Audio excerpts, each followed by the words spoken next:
Você sabia que seu cansaço, falta de motivação, dificuldade de concentração e até fadiga podem ser sinais de anemia? Eu sou a Manuela Souza e essas são Júlia Faria, Lívia Amorim e hoje vamos falar um pouco sobre a anemia hemorrágica. A anemia é um problema de saúde bem comum causado pela diminuição de hemoglobina, a falta de glóbulos vermelhos. Esses que são células que estão no sangue e fornecem oxigênio aos tecidos e órgãos. A anemia hemorrágica é causada pela perda de sangue em um curto período de tempo e rapidamente, a longo prazo. Muitas vezes pode estar associada a acidentes graves como trauma, cirurgias ou parto, menstruação intensa, problemas intestinais também podem levar à anemia, pela perda de sangue nas fezes. Agora vamos passar um vídeo informativo da doutora Alessandra Barbosa explicando um pouquinho sobre a anemia hemorrágica. E olha eu aqui de novo, vamos para mais uma perguntinha. Doutora Lê, eu adoro quando vocês me chamam assim, de doutora Lê, me sinto tão próxima, né? Às vezes eu passo na rua, em algum lugar assim, o pessoal vem, oi doutora Lê, me conhece, brincadeira. Mas assim, eu me sinto íntima de vocês já. Mas vamos lá, o excesso de menstruação pode causar anemia? Se sim, como tratar?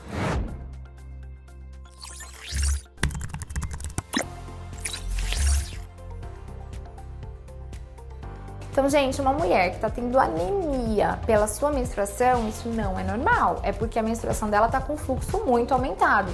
Seja os dias que estão durando muito, seja a quantidade desse fluxo menstrual. Então, a gente precisa avaliar. Primeiro, a gente precisa avaliar a parte estrutural desse útero. Será que ela está com mioma? Será que ela está com uma outra patologia tipo adenomiose?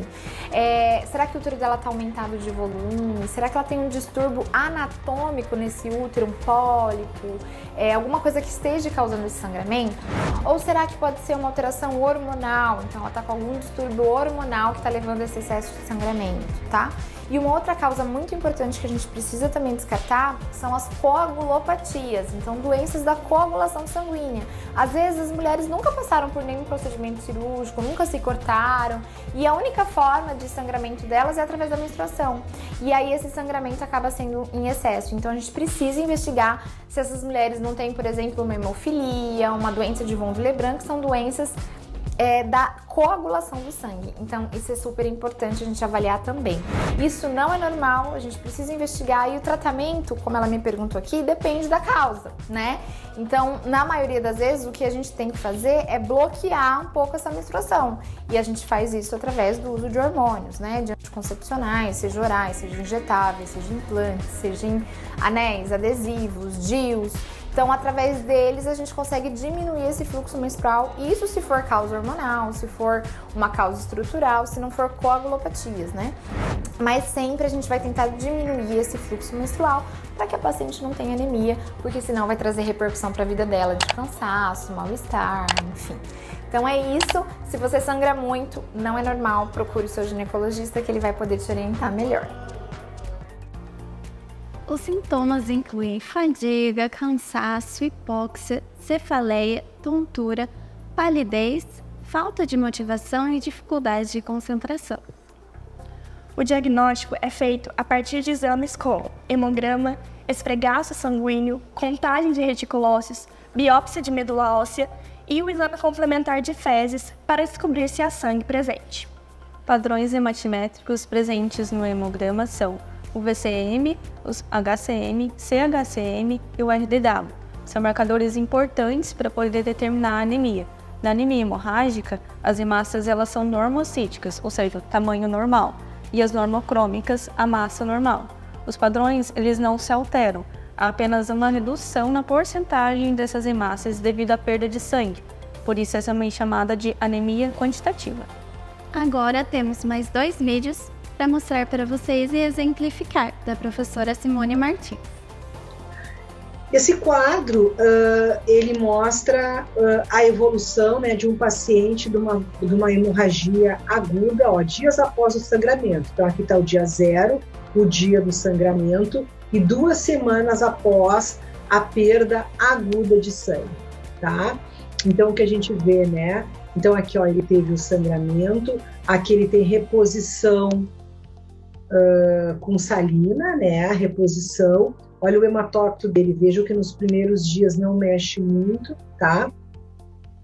Aí a gente tem, ó, tá aí por volta de uma semana, tem uma atividade eritropoética sendo estimulada, então se ele baixou pela hemodiluição, o hematócrito volta, ó, aumento da produção de hemácias, então começa a resposta de atividade eritropoética, tá?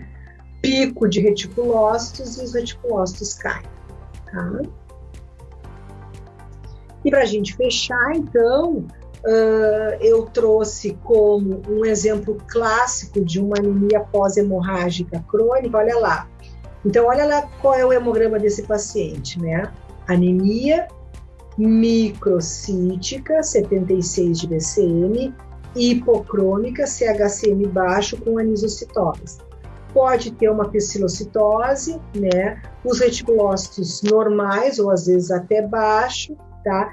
É uma anemia hiporreginativa. Então, vejam, a microcitose é proporcional à severidade da anemia, assim como a hipocromia. Então, vejam, este hemograma é um hemograma clássico de um paciente ferropênico, anemia microcítica e hipocrômica. Poderia ser clássico, né?